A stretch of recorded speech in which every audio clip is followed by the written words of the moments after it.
Messi or Ronaldo? I can't choose. Comedy or horror film? Comedy.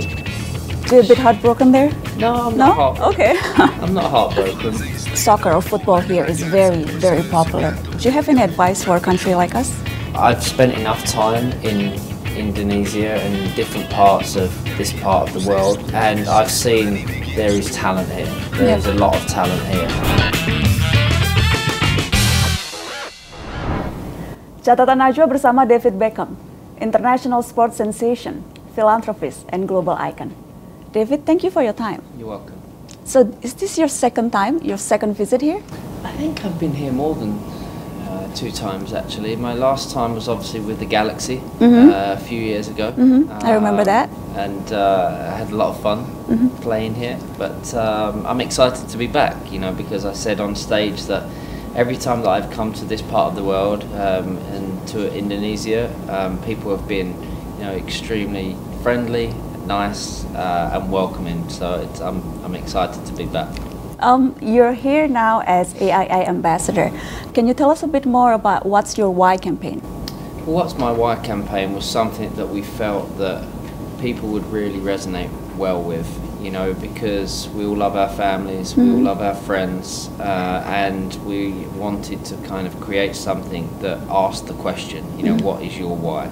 And why do you want to be healthier? And why do you want to live longer? And why do you want to look after yourself, your friends, your family in a better way?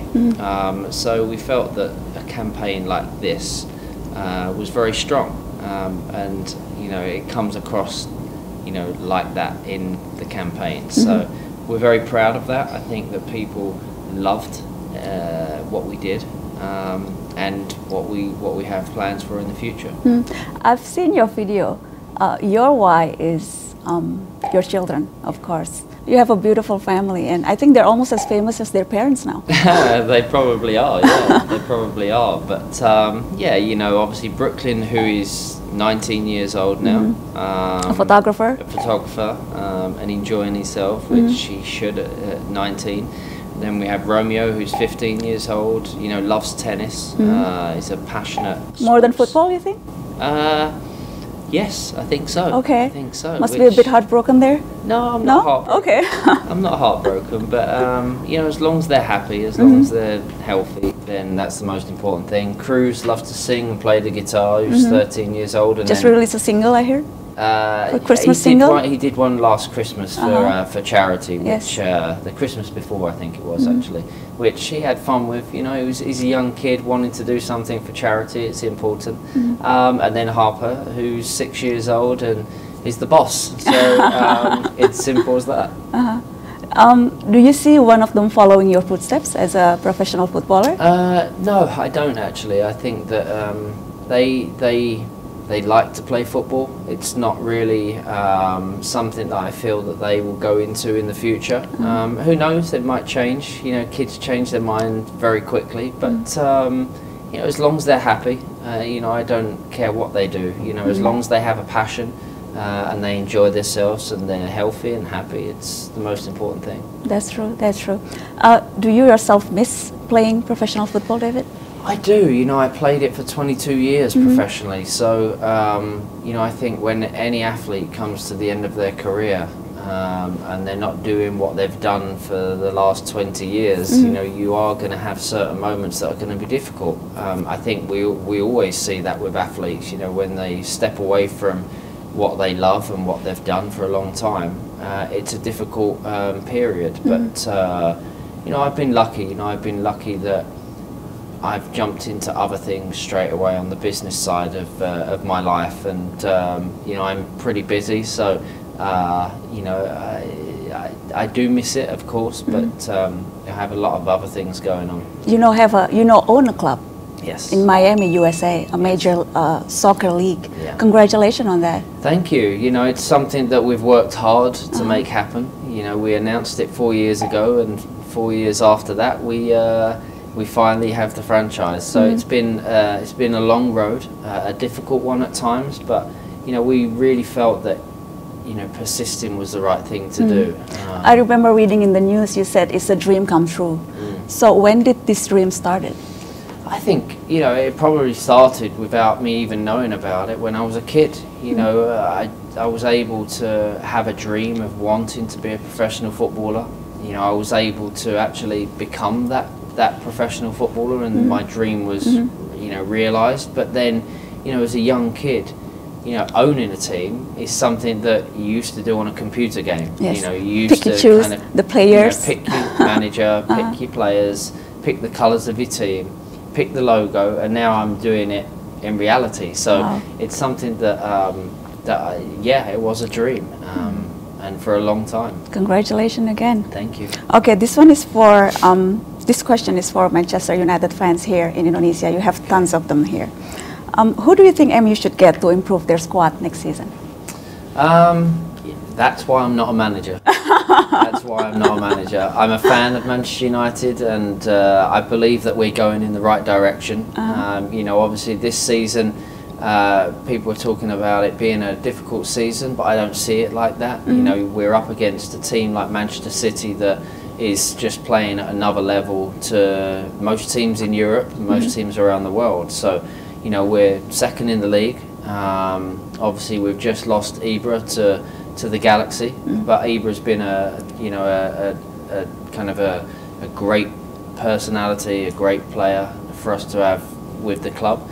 But I think going forward, you know, that's down to the manager. You know, I think that we have the right person in there doing the right job. We have great players. We have great young players coming through. You know, so I think that, you know, the future is bright. But as a Manchester United fan, you know, we've had 20 years of success, you know, and when you have a few years where you don't have the success, we're one of the biggest clubs in the world, so that's going to be highlighted. Okay. But I do feel that we're going in the right direction. Okay, and then I have to ask this because otherwise the Arsenal fans would hate me. Okay. So who do you think is the toughest Arsenal player that you've played against? Toughest Arsenal player that I've played against? Oh my goodness. Toughest Arsenal player. I always I respect him as a player. I respect him as an England player. Ashley Cole was a player that you know, he was the closest thing to Roberto Carlos that I played against. You know, he's one of the Roberto Carlos was the best left back in the world. So your best friend Ashley Cole, and one of my best friends. So Ashley Cole is definitely a tough player. But then you have Patrick Vieira. You know, he was a great player that we had many battles with. So there's many players that I've come up against in the Arsenal team that were tough. Will you be following the World Soccer? I will. I will. I follow most big competitions around the world with in football. And what are England's chances this year, you think? I think we have a good chance. You know, I think that going into this World Cup we've done very well, which we normally do.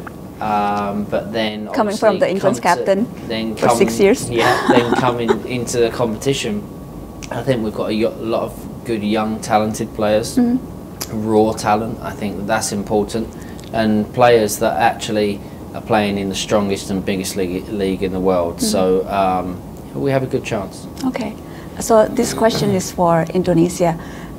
Soccer or football here is very, very popular. We are a country with 262 million people, but sadly we are still striving to make a scene in the world football. Do you have any advice for a country like us?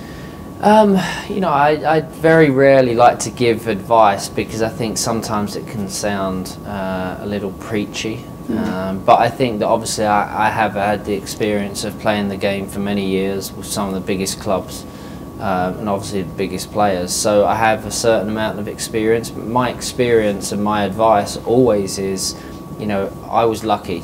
I grew up in a country that believed in the academy system. That's how, you know, young players get the chance to become professional players, whereas there's many countries and many teams and clubs around the world that don't have that infrastructure, and that's where it begins. You know, you start it at the grassroots level, you start it at the ground level, bringing the right coaches in, you know, being able to give, you know, kids, you know, the right education that runs throughout the game. But I've spent enough time in Indonesia and different parts of this part of the world, and I've seen there is talent here. There is a lot of talent here. It's just being able to give these kids the opportunity to live their dream.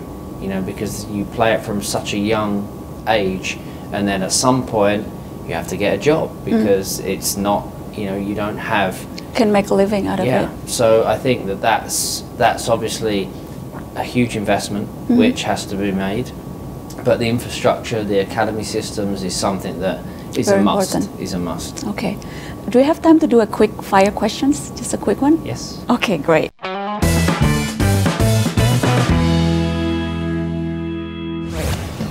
Favorite car?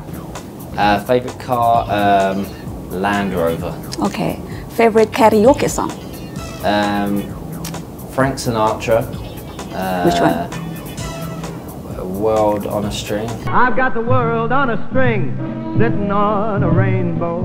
Got the string around my finger. Messi or Ronaldo? I can't choose between the two. I love them both. Okay.